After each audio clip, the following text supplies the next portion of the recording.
Muy buenos días, tengan todas las personas que nos escuchan el día de hoy. Sean bienvenidas a la primera emisión del podcast de Hablemos de Migración. Yo soy Ricardo Dávalos y el día de hoy, junto con Saraí López y Dulce Bermeo, les hablaremos sobre la trata de niñas y niños con fines de adopción. Hola a todos y todas, bienvenidas y bienvenidos. Yo soy Sara. Hola, yo soy Dulce y me da gusto que estén aquí sintonizándonos. Bien, primero se nos hace muy importante mencionarles el por qué estamos hoy aquí y el por qué vamos a tocar ese tema, ¿no? No sé si sepan, pero en la trata de personas, específicamente la trata de niños y niñas en México, es uno de los delitos más graves actualmente y hace muchísimo tiempo ha sido un problema que México ha enfrentado en cuanto a temas de violencia, delincuencia, etcétera, ¿no? Entonces, el día de hoy queremos hablarles específicamente de la adopción ilegal, que es un tema que desde nuestro punto de vista casi no se menciona. ¿Y qué pasa, no? Con estas niñas y niños. Entonces, si les parece bien, vamos a mencionarles un poco de los conceptos, ¿no? Para que sepan qué es la trata y por qué actualmente es un delito. Bien, antes se conocía como trata de blanca, pero trata de blancas haciendo alusión a aquellas mujeres europeas que eran vendidas hacia otros países, etcétera, pero es importante que sepan que actualmente es un término que no es adecuado, es decir, el término adecuado es trata de personas, porque finalmente, sin importar el sexo, la raza, etcétera, cualquier persona puede sufrir este delito. Entonces, es importante que lo mencionemos por su nombre. Bien, ahora, actualmente en México existe la Ley General contra la Trata, que fue aprobada en 2012, y nos dice la definición, la cual va a ser que la trata de personas se presenta cuando una persona promueve, solicita, ofrece para sí o para un tercero a una persona por medio de la violencia física, moral o el engaño. Y pues esto puede ser con fines de esclavitud, de trabajo forzado y explotación sexual, entre muchas otras modalidades. Entonces, por ejemplo, si yo, el día de hoy que aquí tenemos a Dulce, por ejemplo, si yo le digo, Dulce, te ofrezco un trabajo en Puebla y mediante el engaño la llevo, mediante la coerción la llevo hasta Puebla, por ejemplo, mi fin no va a ser como darle un trabajo a ella, es decir, mi fin va a ser de alguna forma como explotarla, ya sea moralmente o físicamente. Entonces, eso fue a través del engaño, ¿no? Y bueno, existen muchísimos ejemplos de esto, pero más adelante se los vamos a mencionar. ¿Les parece si ahora hablamos un poco sobre el marco jurídico que existe en cuanto al tema? Sí, Sara, y fíjate que esto es muy interesante porque no únicamente tenemos el marco jurídico mexicano, sino que a nivel internacional se ha creado también una normatividad muy interesante. Aquí podemos ver dos esferas muy definidas. Las primeras son las convenciones contra la trata, que tenemos pues antecedentes desde la década de 1920 del siglo pasado y que el documento más reciente es el Protocolo de Palermo de 2003, donde básicamente de lo que se trata es de que los estados asuman un compromiso para penalizar la trata, dar asistencia a las víctimas de este delito y repatriarlas, ¿no? Cuando este delito pues ha sido encontrado. Y por otra parte, tenemos la otra esfera que son las convenciones respecto a la adopción internacional. Estas no tienen antecedentes tan lejanos, hablamos de que a partir de la década de los 80 van a comenzar. Y el documento más reciente que tenemos es la Convención de la Haya sobre la protección de menores y cooperación en materia de adopción internacional de 1993. Esta convención lo que hace es establecer cuáles van a ser las normativas que deben de seguir los estados para permitir que las personas extranjeras puedan adoptar alguna niña o niño pues de su país, ¿no? Ahora, en lo que se refiere al marco nacional, tenemos la Ley General para prevenir, sancionar y erradicar los delitos de materia de trata de personas y para la protección y asistencia a las víctimas de estos delitos. Es el documento que anteriormente les comentaba Sara y que, como bien dijo, entra en vigor en 2012, ¿no? En su artículo 10, fracción octava, se va a reconocer a la adopción ilegal como un tipo de explotación y por lo tanto entra dentro de la materia que trata esta ley. En esta ley también se especifica que a cualquier persona que transporte, capte, aloje o retenga a alguna persona con fines de explotación se le van a imponer de 5 a 15 años de cárcel, y esta sentencia se incrementa de 20 a 40 años en caso de que pues sea el padre, madre o tutor quien entregue al menor, ¿no? Con este fin de adopción ilícita. Ahora, Ahora, Dulce, ¿te parece si sí, nos mencionas un poco sobre la ley que existe en México? Sí, claro. Pues se ha dicho que la adopción tiene muchas trabas en la relación con el marco jurídico mexicano. Y bueno, más allá de exponer aquí todos los requisitos o etcétera, creo que más allá es poder visibilizar o enfatizar en todas las decadencias que se han visto a lo largo del tiempo. Y como bien lo decía Ricardo, la cooperación entre estados es sumamente importante para visualizar el problema a nivel internacional y nacional, y el cual pudimos verlo el 8 de junio con la cooperación entre la vicepresidenta Kamala Harris y nuestro actual presidente López Obrador en la disposición para sumar voluntades en el combate al tráfico de personas y protección de los derechos humanos, pero también cómo estas políticas migratorias también han incurrido en violaciones graves a derechos humanos y en especial a niños y niñas. Entonces, con esto queremos enfatizar en que las adopciones deben realizarse solamente entre autoridades competentes, no entre privados, como llega a existir, en el que la CNDH ha podido identificar a ciertos servidores públicos que reciben pues sumas de dinero muy grandes de particulares que desean convertirse en familias adoptivas a cambio de, pues, de la entrega, ¿no? De niños y niñas.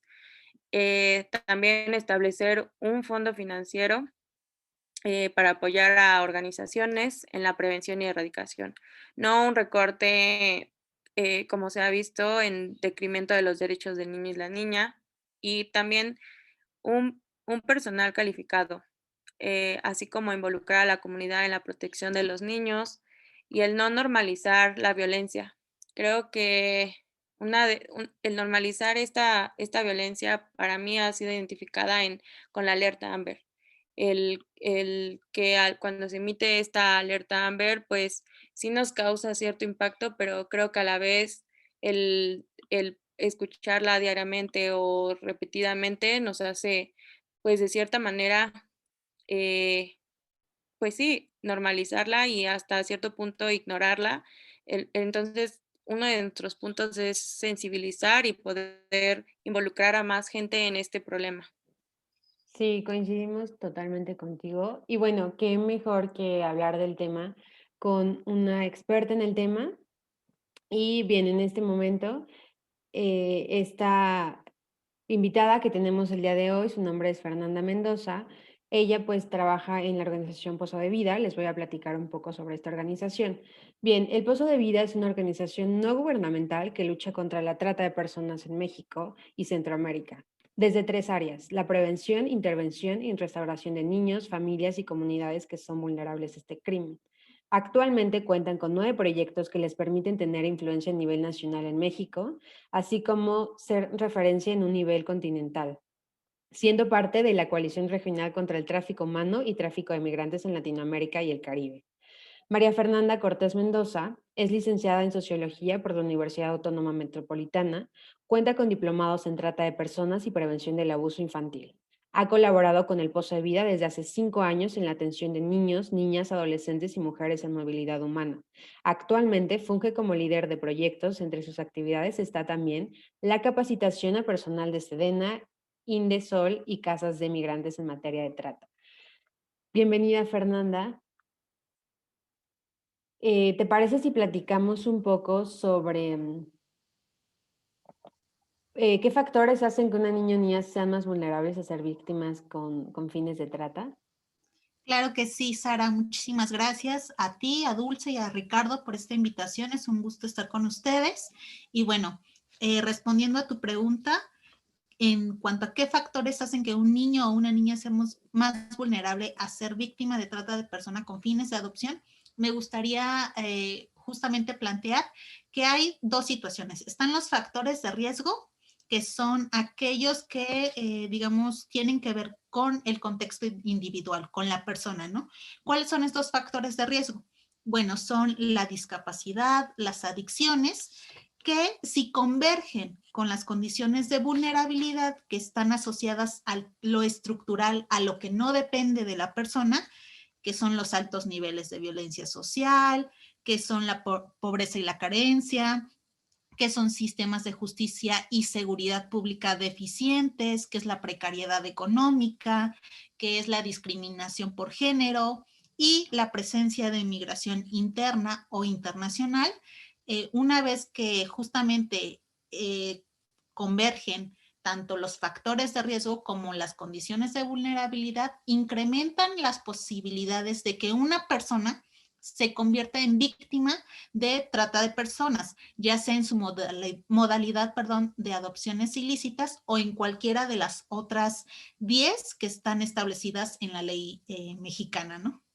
Entonces, pues sí, esos son, digamos que los factores y las condiciones que, digamos, vuelven más vulnerable a un niño o a una niña.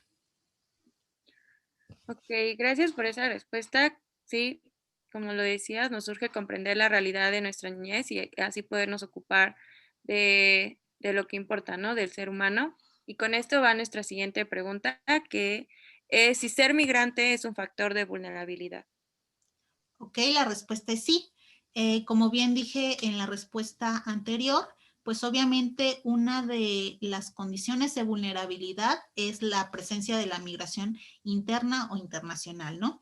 Entonces, cuando hablamos de niños, niñas y adolescentes que migran de manera indocumentada o irregular, pues esto ya los pone en una situación de vulnerabilidad. ¿Por qué?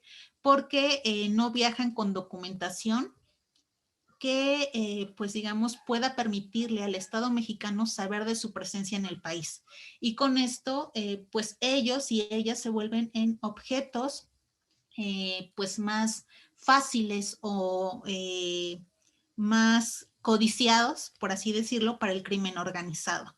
Justamente en nuestra experiencia, yo tuve o trabajé durante varios años en la estación migratoria que está ubicada aquí en la Ciudad de México, en Las Agujas, y allí pues habían casos de varios niños, niñas y adolescentes que viajaban pues no, solos, ¿no? No acompañados. Y justamente me gustaría abordar el tema de la crisis migratoria. Esta crisis migratoria que se dio en 2014, 2015 y que, bueno, nos deja ver que en 2013 se documentó que había 9,000 niños, niñas y adolescentes pues en territorio mexicano. Después, en 2014, esta, digamos, cifra aumentó, ¿no? A 23,000 niños, niñas y adolescentes.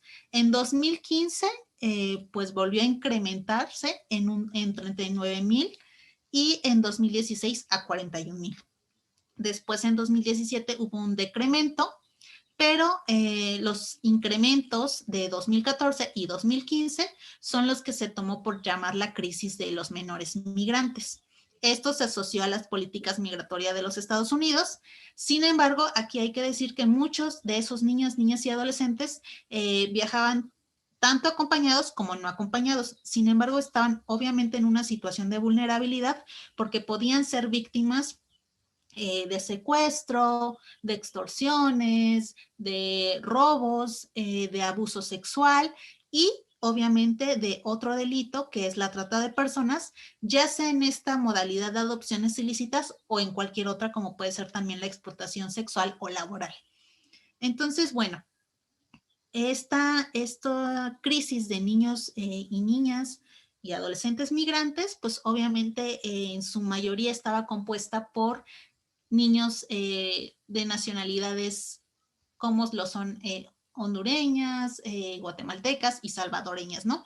Provenientes del Triángulo Norte, y eran niños, niñas y adolescentes de 2 a 17 años. ¿Por qué no? Pues porque ellos tienen mayor capacidad de movilidad. Sin embargo, esto no los exenta obviamente de peligros. Y hablamos también de que pues si se agrava su vulnerabilidad cuando son niños, niñas o adolescentes de origen indígena, cuando son extracontinentales, pues obviamente enfrentan más desafíos en cuanto a la comunicación y obviamente más violencia. Entonces también después viene otro momento, que es la caravana migrante en 2018, en donde nosotros también pudimos colaborar en el albergue que se habilitó, en ese entonces en Ciudad Deportiva, y en donde había obviamente en su mayoría también muchísima población centroamericana, pero que pudimos ver que muchos niños, niñas y adolescentes, al no haber, digamos, un cerco de seguridad en las instalaciones, pues cualquier persona tenía acceso a ellas y a ellos, lo cual podía ser un riesgo, o más bien era un riesgo constante a ser víctimas de trata o a ser sustraídos de las instalaciones, ¿no? Entonces, durante nuestro trabajo en la estación migratoria, también tuvimos o pudimos compartir con varios niños y niñas que recuerdo mucho el caso de un niño que tenía como unos 8 o 9 años, y me acuerdo que estaba justamente en la zona de juegos de la estación migratoria y estaba llorando pues inconsolable, ¿no? Entonces una compañera mía se le acercó y le comentó, ¿no? Le preguntó por qué estaba llorando, y él le dijo, ¿no? Que estaba solo, que venía sin su familia y que pues ya se quería regresar a su país, ¿no? Entonces ese es un relato pues lastimosamente muy común entre los niños, niñas y adolescentes que están en la estación migratoria. Hay muchos adolescentes también que obviamente han sido o han vivido la migración desde su país, y es una cuestión generacional, ¿no? Y que buscan la reunificación familiar con sus madres o padres en Estados Unidos, y que viajan pues solos, ¿no? O son llevados a Estados Unidos por un guía, ¿no? Que fue contratado por alguno de sus familiares. También algo que nos dimos cuenta cuando pasó esto de la crisis de la niñez migrante fue que muchos de los niños, niñas y adolescentes iban en compañía de un adulto. Sin embargo, no guardaban ningún vínculo consanguíneo con esa persona, ¿no? Entonces, también recuerdo otro caso en donde pues veíamos a una señora y tenía como 4 o 5 niños, ¿no? Sin embargo, los niños eran pues de edades muy cercanas. Entonces era como casi imposible que fueran todos hermanos o sus hijos. Entonces, cuando nosotros le preguntábamos al menor, ¿no? Era como, ¿quién es ella, no? Y el menor decía como, ay, no sé, ¿no? O no tenía tanta cercanía con la persona, ¿no?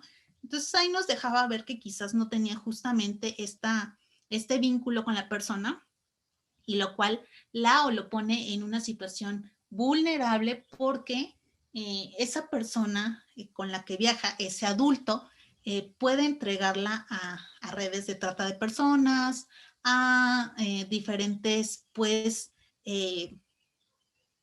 personas que se involucren en el crimen organizado. Entonces, bueno, otra situación que pasó en 2018-2019 y que también está asociado con los niños y niñas, era que corría el rumor en algunas partes de Guatemala sobre que si viajaban con niños, niñas, un adulto, una vez llegando a Estados Unidos, había más posibilidades de que les dieran asilo, ¿no? O refugio. Entonces, este mito que giraba en torno a eso provocó que hubiera más niños, niñas y adolescentes migrando. obviamente había casos en donde sí, el adulto era su padre, su madre, su tío, su hermano, pero había otros en donde no tenían ningún vínculo. Entonces volvemos justamente a esa idea de que muchos de ellas y ellos pues pueden ser víctimas de trata en esta modalidad de adopciones ilícitas. Y bueno, el último momento que quería compartir con ustedes es el que tuvimos hace unas 3 semanas, justamente en el Chaparral, en este campamento que está instalado justamente en la frontera con Estados Unidos, en donde hay muchísimos niños, justamente hablando con las personas que estaban ahí, nos decían, no, pues es que el campamento es en su mayoría, pues justamente en su mayoría hay niños, niñas y adolescentes, ¿no? Entonces, se estima que en el Chaparral actualmente hay entre 1,500 y 2,000 personas. Muchos de ellos son centroamericanos, de Haití, pero también nos dimos cuenta de que había muchos niñas y niñas pues mexicanos, ¿no? Que provenían de Guerrero, de Chiapas y incluso de Guanajuato, que junto con sus familias venían huyendo de pues la inseguridad que había en sus estados a causa de los cárteles, ¿no?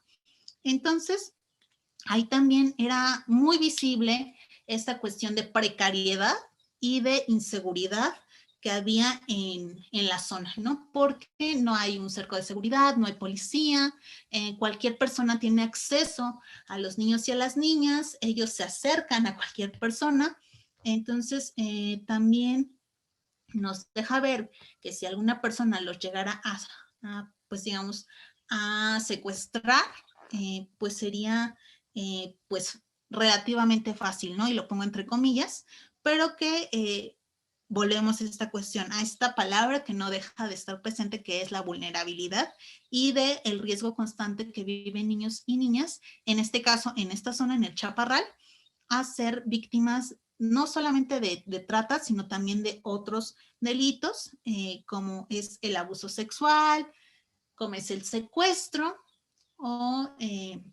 y bueno, ¿no? Entonces, creo que esos son 3 momentos que desde nuestra experiencia podría compartir con ustedes respondiendo a esta pregunta que me acabas de hacer, Saraí.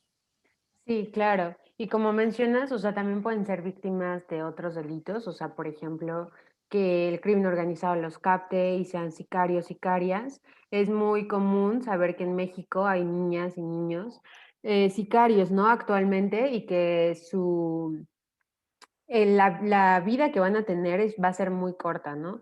Y Fer, me quedo con 3 cosas muy importantes que mencionaste sobre el mito que existe en cuanto a mandar niñas y niños, ¿no? A la frontera norte, que me gustaría que nos mencionaras el por qué es un mito, o sea, por qué las mamás o las familias siguen pensando que mandar a sus hijos solos a la frontera va a hacer que los acepten y por qué esto no es así.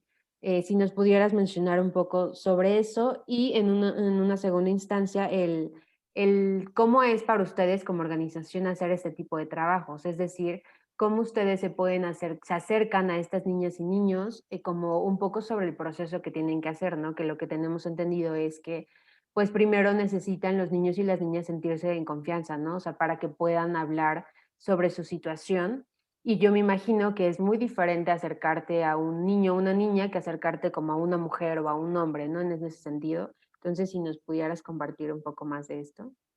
Claro que sí, Sara. Bueno, menciono que es un mito porque no, o sea, la realidad es que los procesos para solicitar asilo o refugio en Estados Unidos, pues dependen de muchísimas cosas y también el tiempo es muy prolongado, perdón, puede llevar años. Entonces, realmente esta cuestión de que si tú vas con un niño o niña siendo adulto, eso va a agilizar el proceso, es realmente pues una mentira, ¿no? Una mentira como la que hay actualmente en el Chaparral, un mito, por así decirlo. En el Chaparral actualmente se dice que ellos están haciendo presión para que los dejen entrar a Estados Unidos. Siendo muy honestos, el que 1,500 personas estén en la zona fronteriza no va a ser que el gobierno de Estados Unidos abra las puertas y les permita ingresar o incluso que agilice los trámites, ¿no? Digamos que no es algo tan realista y por eso mencionaba, ¿no? Que esta cuestión de llevar a un niño o niña a tu lado en tu viaje va a hacer que agilicen el proceso. No, claro que no, eso no lo agiliza, ¿no? Hay una serie de factores que intervienen para que te den refugio, asilo, no solamente en Estados Unidos, sino aquí en México. Entonces, es obviamente un proceso que, como bien lo dice la palabra, lleva su tiempo y una serie de fases. Acá en México es una cuestión de una solicitud, de una entrevista, de otra entrevista. Entonces, es algo que puede llevar meses e incluso años. Es por eso que esta cuestión de que, bueno, vas con el niño o la niña, cruzas, pides asilo y inmediatamente te lo van a otorgar, pues no, no es así de sencillo. Y esta cuestión sobre la otra pregunta que me hacías, pues en la estación migratoria nosotros tenemos, bueno, digo teníamos, porque hasta antes de la pandemia lo hacíamos. Ahora por cuestiones de seguridad y por esta pandemia, pues hemos suspendido actividades, pero desde 2013 a 2019 venimos haciendo justamente una serie de actividades con la población migrante que se encontraba detenida en estaciones migratorias y el contacto con niños y niñas creo que es mucho más sencillo. Hay mucha más apertura. Sí, obviamente hay niños con personalidades más introvertidas, más tímidas, pero también te das cuenta que ellos son mucho más resilientes, que, no sé, hacemos actividades pedagógicas y lúdicas y eso también generaba en ellos un sentido como de confianza y también de diversión, ¿no?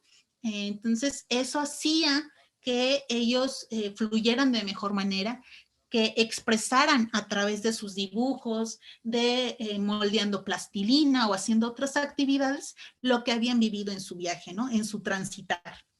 Ellos también eran muy conscientes de las violencias que se vivían en sus países, que incluso vivían en sus familias y las que habían pasado por México, ¿no? Entonces también era muy fuerte saber eso, ¿no? Porque había, recuerdo también el caso de una niña en donde estábamos dibujando y el dibujo mostraba muchas cosas pues con sangre, ¿no? Ella lo expresaba así y entonces decía, ¿no? Este es mi papá, esta es mi mamá y obviamente pues reflejaba una situación de violencia intrafamiliar. Y había otros más que justamente dibujaban quizás el tren, ¿no? O una situación que habían vivido en el tren. Entonces también saber que hay experiencias muy traumáticas para el niño o la niña y que deben ser abordadas. Pues esto, ¿no? Que es complicado, sí es complicado porque hay que tener mucho cuidado, porque justamente estamos hablando de que están en una condición vulnerable, que están en un país que no es el suyo, que están en una condición, pues digamos, en donde quizás están tristes porque ya no van a llegar a Estados Unidos o porque van a regresar, o felices porque van a regresar a sus países. Es una situación muy ambigua, o al menos hay muchísimos sentimientos encontrados con los niños y niñas. Sin embargo, te puedo decir eso, ¿no? Que sí es complicado, que hay que tener mucho cuidado, pero que nosotras, o desde mi experiencia, yo he notado que hay mucho más apertura de su parte y son personas súper, no sé cómo decirlo, como hay una fortaleza muy grande en los niños y niñas migrantes que pues es como digna de aprenderse. Sí, Fer, y ahorita que mencionas eso, quería preguntarte si ya mencionabas con anterioridad que más o menos el promedio de edad de las y los niños que llegan al centro migratorio es de 2 hasta los 17 años, ¿no? Pero queríamos saber si se han presentado como casos de bebés, o sea, que literalmente ya sea que lleguen con la madre o que incluso haya personas que lleven a bebés que no sean de ellos. Ok. Eh, Justamente este rango perdón, que te mencionaba de 12 a 17 años, fue el que se identificó durante la crisis migratoria, ¿no? En esta cuestión que fue de 2014 a 2015. En la estación migratoria hay niños de 0 a 17 años, ¿no? Hay dos áreas. Está el área de mujeres y está el área de adolescentes varones, de hombres y otras más. Sin embargo, me voy a centrar en las dos primeras. En la de mujeres hay justamente niños, niñas, bebés de 0 a 12 años cuando son cuando tienen de 12 a 17 pasan a otra área. Esto es por cuestión de seguridad. Hay niñas de 0 a 17 años. Ahí se les sigue considerando adolescentes y están justamente en esta área de mujeres. Y esta otra pregunta que me hacías, pues en la estación migratoria, el Instituto Nacional de Migración lo que busca es justamente identificar o asegurarse que los niños, niñas y adolescentes que llegaron ahí con algún adulto tengan un vínculo, ¿no? Consanguíneo, que sean sus tíos, sus padres, sus primas, no sé, pero se busca que asegurar esto. ¿Cómo? A través de una vinculación obviamente con el país de origen, con Guatemala, El Salvador, Honduras. Entonces hay un trabajo conjunto en donde obviamente se dice, a ver, no sé, Saraí López, ¿no? ¿Es originaria de Honduras? Sí. ¿Y es prima de Dulce Bermeo? Ok, vamos a checar que en los documentos de identificación de Honduras, pues se asegure que sí hay un vínculo, ¿no? Que sí son primas o que tienen otra cuestión, ¿no? Es madre e hija. Entonces, justamente para evitar esta situación de trata de personas o que pudiera incurrirse en algún otro delito. Eso es lo que se hace hablando en estaciones migratorias para asegurar, obviamente, que el niño, la niña o adolescente no sea víctima de algún delito, como sea trata de personas o otro. Feri, en este sentido, disculpa la interrupción, ¿qué hacen ustedes cuando no es posible comprobar este vínculo de los adultos con los menores? Ok, nosotros, digamos que eso está fuera de nuestra área. Realmente como sociedad civil, nuestra tarea en estaciones migratorias es hacer prevención del delito de trata de personas y en un momento llegamos a hacer detección de víctimas, ¿no? ¿Qué pasaba si detectábamos alguna víctima? Pues nosotros hacíamos el reporte con autoridades de la estación migratoria y ellos le daban el seguimiento. Ahora, cuando la víctima es mayor de edad y no quiere denunciar, pues no procede, ¿no? No, al menos desde nuestra experiencia, no hemos tenido el caso con ningún niño, niña o adolescente que a nosotros nos haya dicho, soy víctima. Entonces, justamente no hay digamos que nuestra labor ahí termina.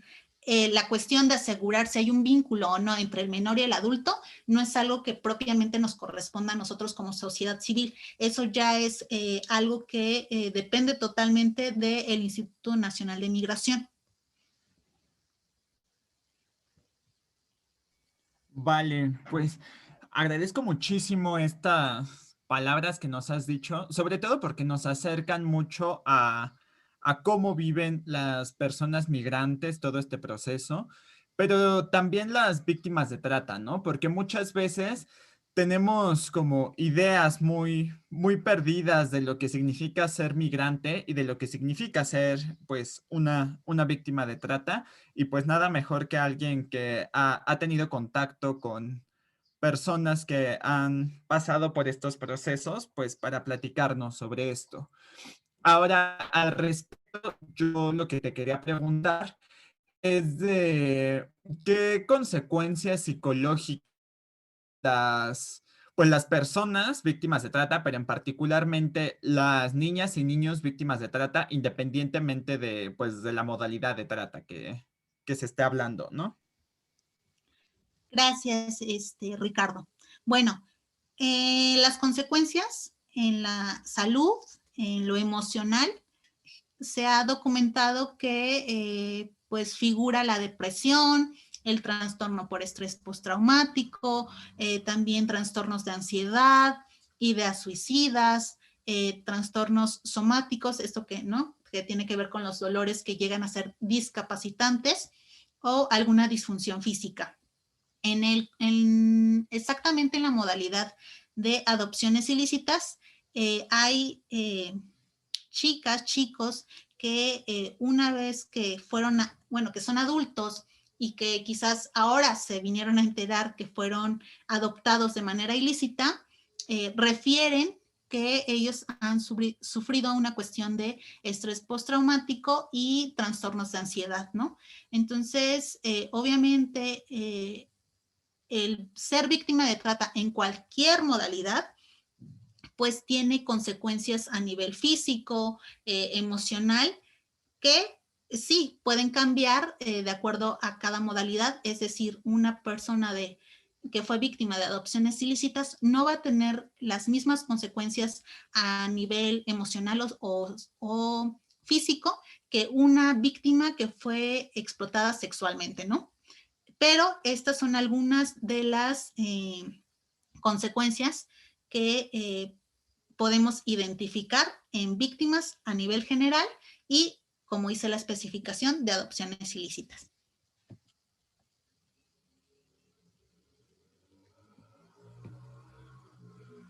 Gracias, Fer. Y me parece que Dulce quería hacer alguna otra pregunta. Sí, al respecto con lo de las denuncias, ¿tú cuáles crees que sean algunos de los factores por el que una persona ya no quiere continuar con el trámite de una denuncia? ¿Qué factores influyen en esa decisión? Y también, bueno, tú ya nos mencionabas un poco cómo viven todas estas personas, el proceso y las dificultades, pero también quisiera pues tener un poco más de conocimiento sobre tu experiencia. ¿Tú cómo has vivido también este proceso? ¿A qué te has enfrentado? ¿Cuáles son los obstáculos más difíciles? ¿O de qué manera a todos y a todas las que nos escuchan quisieran involucrarse en esta increíble labor que tú haces? ¿Qué consejo les darías? Gracias, Dulce.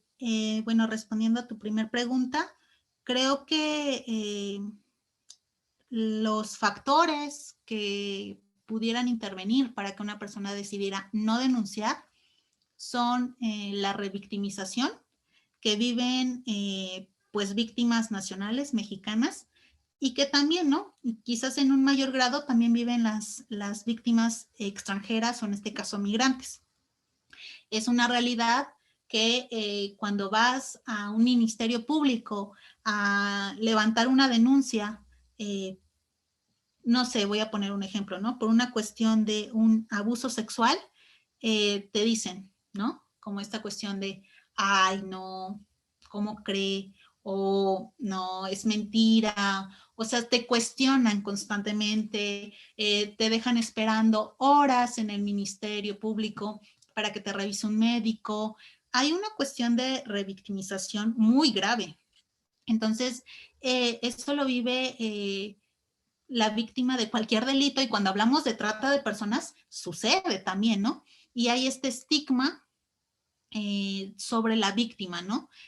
Cuando hay una víctima de explotación sexual, el estigma es aún más grande. Entonces, el temor a que la familia se entere que quizás era prostituida en alguna zona, va a ser un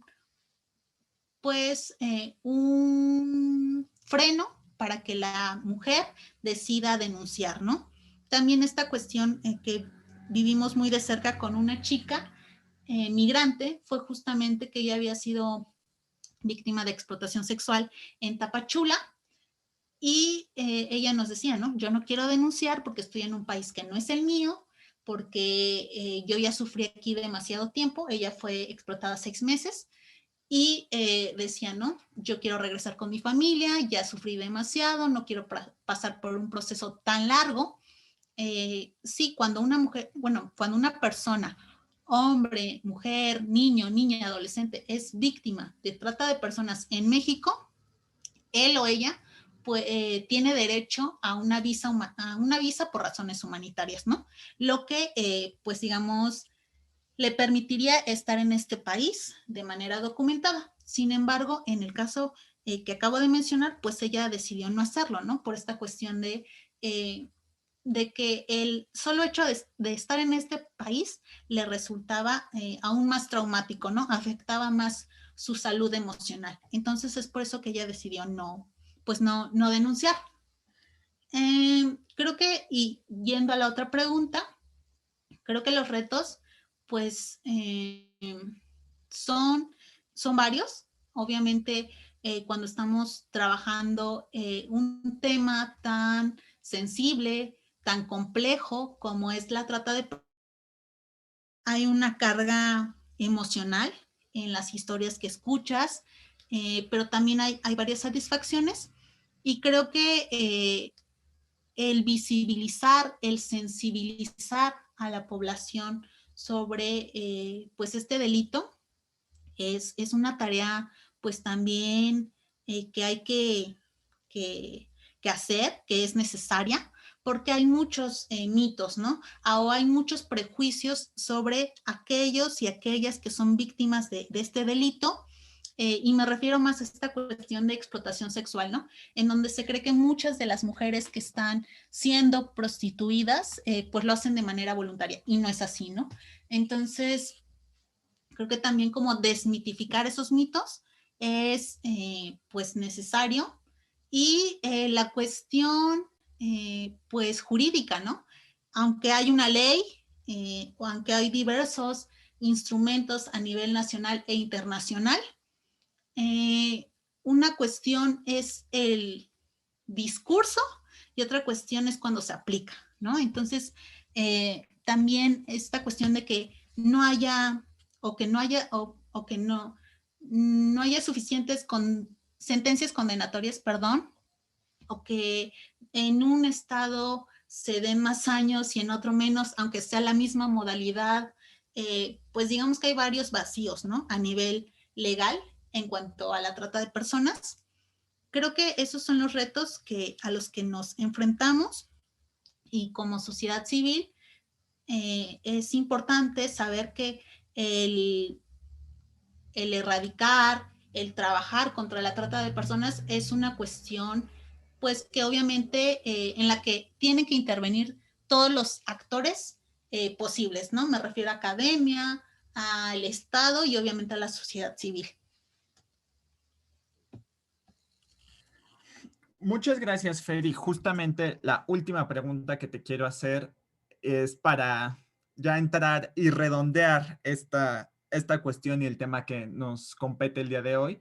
Y es que ustedes en Pozo de Vida, desde la trinchera de la sociedad civil, pues han hecho un esfuerzo y un trabajo muy, muy grande para ayudar a combatir la trata y prevenirla, sobre todo. Pero, ¿qué podemos hacer las demás personas que no pertenecemos ni al gobierno ni a estas organizaciones de la sociedad civil para poder, pues, ayudar a las víctimas de trata y también, pues, para poder prevenir esta cuestión y prevenir las adopciones ilegales? Gracias, Ricardo. Bueno, creo que todas y todos tenemos un papel importante en el combate de esta problemática y bueno, creo que pueden sumarse justamente a diversas iniciativas, pues desde el Pozo de Vida u otras organizaciones, hacer voluntariado, su servicio social, que justamente abona mucho a los proyectos, a la sociedad civil, porque creo que el papel de las y los voluntarios pues tiene sí, es prioritario, ¿no? Es de mucho apoyo. También esta cuestión de, pues, cuestionarnos nuestros hábitos de consumo, también hablando específicamente de la trata de personas en la modalidad de explotación sexual, pues esta cuestión de no consumir, esta premisa, ¿no? Que hay de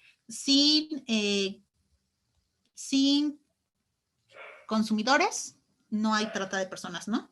Entonces, sin demanda no hay oferta. Entonces, tener muy presente esto de que en esa modalidad de trata de personas, si los hombres no consumen, no deshumanizan, no cosifican el cuerpo de una mujer, pues obviamente ese negocio va a dejar de ser rentable, ¿no? Y creo que también otra de las acciones que podemos hacer sin pertenecer a sociedad civil o a una cuestión del gobierno es pues justamente no hacer difusión del tema, es organizar espacios en donde se hablen de estas problemáticas y una cuestión de prevención justamente de las adopciones ilícitas es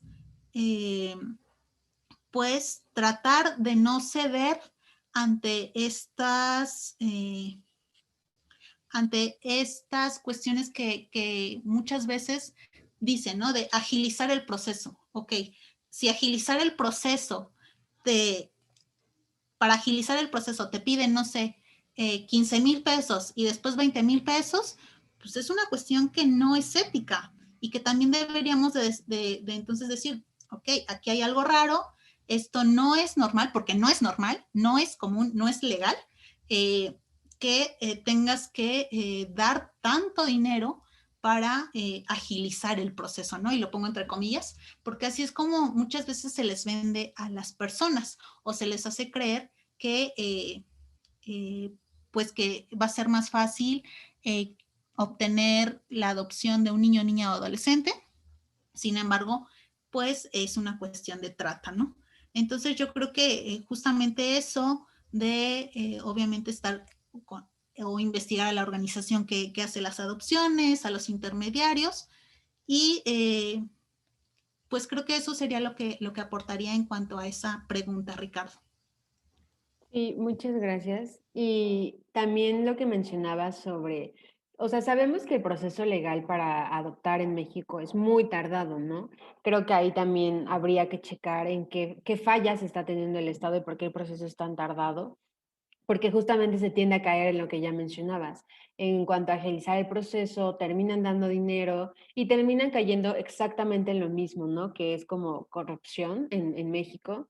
Y me quedo con lo que mencionaba sobre que debería, o sea, cada mexicano y cada mexicana debe asumir la responsabilidad, ¿no? O sea, si tú estás viendo que se está cometiendo alguna falta o que se está cometiendo un delito, no formes parte de eso, ¿no? Creo que si empezamos a asumir como sociedad lo que nos toca, creo que por ahí podemos iniciar. Y bueno, ya para concluir, no sé si quisieras, Fernanda, agregar como algo más o mencionar.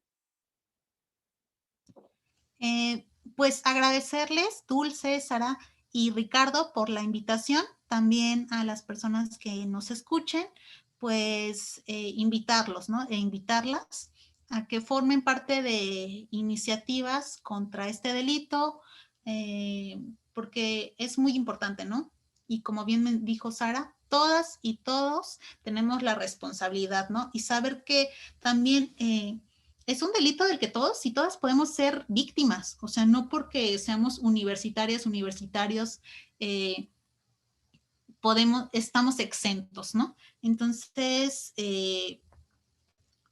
hacernos acreedores, acreedoras a ¿cómo decirlo?